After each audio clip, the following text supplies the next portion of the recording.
When we're in the wilderness, we go through times of great uncertainty and even suffering, and we just don't know when it's going to end.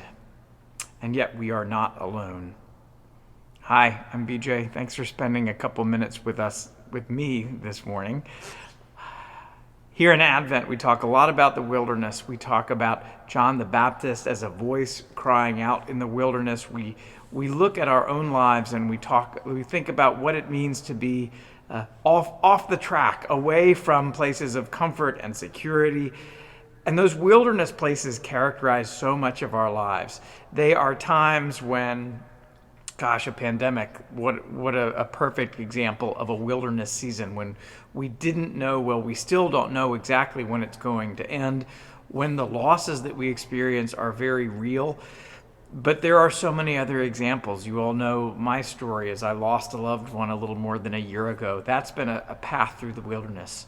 We think of people in war-torn areas, be it Ukraine or Yemen or any of the other places whose lives are marked by uncertainty and violence, where they don't know what their next day will hold or even how they're going to stay alive for the next season. These are very real periods of wilderness. And for those who a little closer to home, who don't know where their next meal is coming from, are deeply uncertain about economics, are deeply uncertain about how they will care for their families.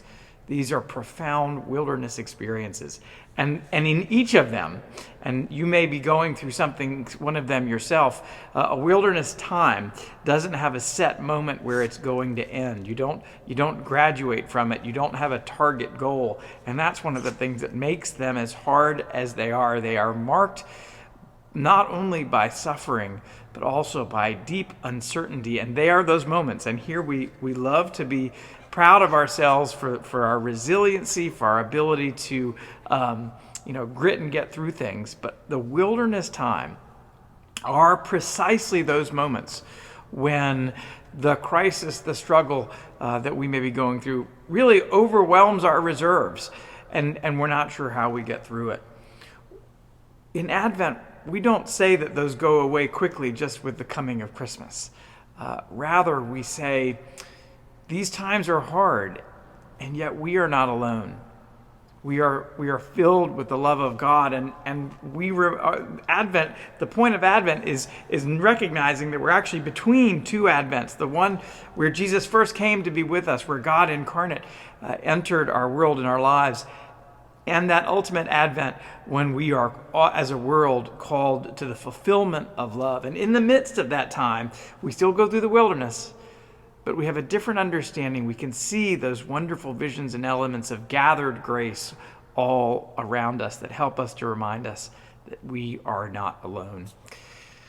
Here in the cathedral, I'm standing near a bunch of seats. We just had our Messiah hymn sing, and these seats were filled, and we look forward to Christmas Eve when they are filled again.